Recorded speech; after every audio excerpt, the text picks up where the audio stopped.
Hello again, everyone. Hi. Welcome back to Gender Adventures. Woot. Oh my god. Sorry for kind of the unintentional hiatus. Yeah. Things have been a bit crazy if you haven't read the news lately, which we're not going to get into. Not going to get into. But the point is, we're back. Woo! Sorry. We're back. And we want to let you know that our intention from here on out is to try and get a video out every 2 weeks. Yes. Or at least once a month. Yes. Yes. So, without further ado, let's go ahead and get into today's topic. Yes.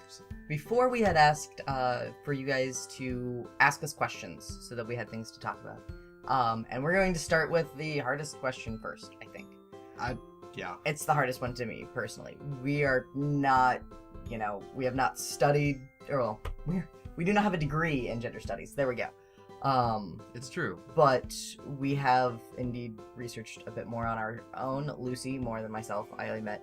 And so the question that we were asked is, what is the difference between bigender and gender fluid? Before we get into that, we kind of need to talk a little bit more. Yeah, so before we get into those two terms, we actually have to jump back and go all the way to the top of this umbrella of terms that is the transgender lexicon. So at the top we have transgender, which, as we've mentioned in videos past, transgender simply refers to a person whose personal identity or the gender that they identify with does not match what they were assigned at birth. Within that, it sort of branches off into two different major categories. We have the binary, which includes trans men and trans women. Trans men being AFAB people, which is people who are assigned female at birth, wishing to live just completely within the category of male, whatever that might mean to you. And then vice versa, trans women are AMAB, or people who were assigned male at birth who wish to live their life completely as a female, as completely as befits them. So that's the binary. Then on the other side we have the non-binary, which is kind of where we fall into.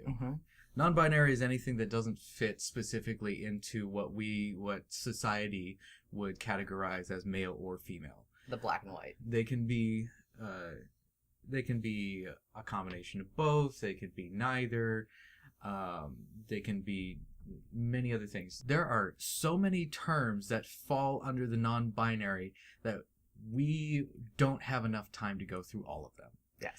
So instead, what we're going to be doing is we're going to be talking about just two, which are gender fluid and bigender. First of all, there's gender fluid, which I'm going to let Wolfie explain that because he has much more experience with it.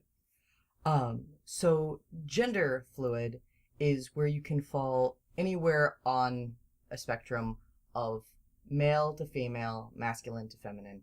Anywhere in that chart, you can be there. I could have a feminine day and still be feeling kind of masculine, or I can have a masculine day or a male day and still be kind of feeling feminine. But the point is, it changes. It changes.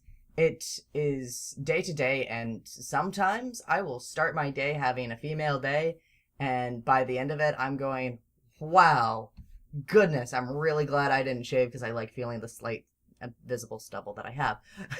Right. So that's gender fluid. That is how you prefer to identify. Now,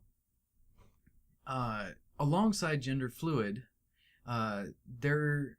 there's kind of a subcategory of non-binary that is called multigender, and this is for people who tend to experience not just like all genders kind of like back and forth, but who have two or more specific ones that they kind of cling to. I happen to have two that I cling to, male and female. Which is where the bigender comes from.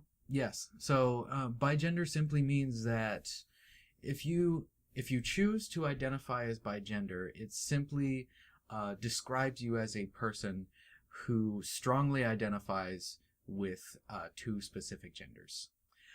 I personally have... I personally feel a strong connection to male and female, but not 100% of either. So you feel them simultaneously.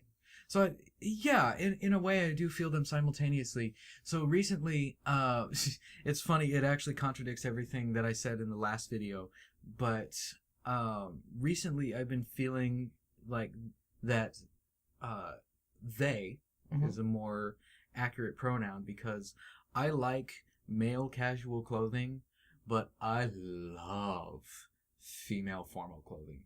And I hate suits.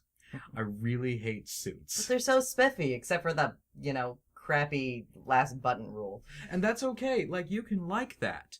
I'm not a big fan of them. I prefer to wear a dress. I prefer to look slim. And quite honestly, I think that dresses make women look more powerful than suits make men look powerful. That's just my opinion.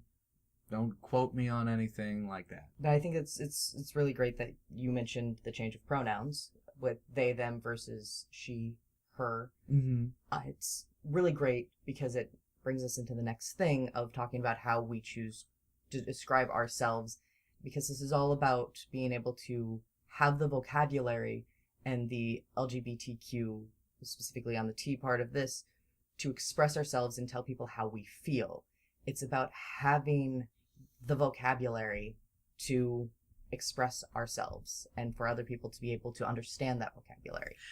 Yeah. I suppose I probably should have mentioned that earlier, is that all of these terms I've been throwing out, they're not meant to be something that you kind of pigeonhole yourself into. Mm-hmm. They're just meant to be a way to talk about your feelings. Mm-hmm. I made that very, very clear when I came out to my dad, because he's not used to. He grew up in the 80s. He's not used to having like labels for everything. But I choose to identify as bigender because that's what I feel is most accurate to me. You choose to identify as gender fluid because that's what you experience on a daily basis. Yeah, that's what I feel describes me the most accurately. Some people just choose to describe themselves as non-binary, and that's perfectly fine. Yeah. Some people might choose to describe themselves as agender. Mm-hmm. That is another form of non-binary. Feel free to check out the Nonbinary Wiki. That's where I got most of this information. There are plenty of other sources online that will help you out. That will help you find better definitions for what you may be looking for. But I think that's all the time we have to talk about this. I hope this has answered your questions. As always, thank you very much for watching. If this is your first time with us, please like and subscribe. Well, always like the videos. We always like that. Yeah, fair enough. And also feel free to leave comments and questions below if you feel like you have more questions for us. Or if you want a little bit more information. Of course, we will have links provided in the description too. So. Very well. All right. We'll see you in the next video. Bye-bye. Toodles.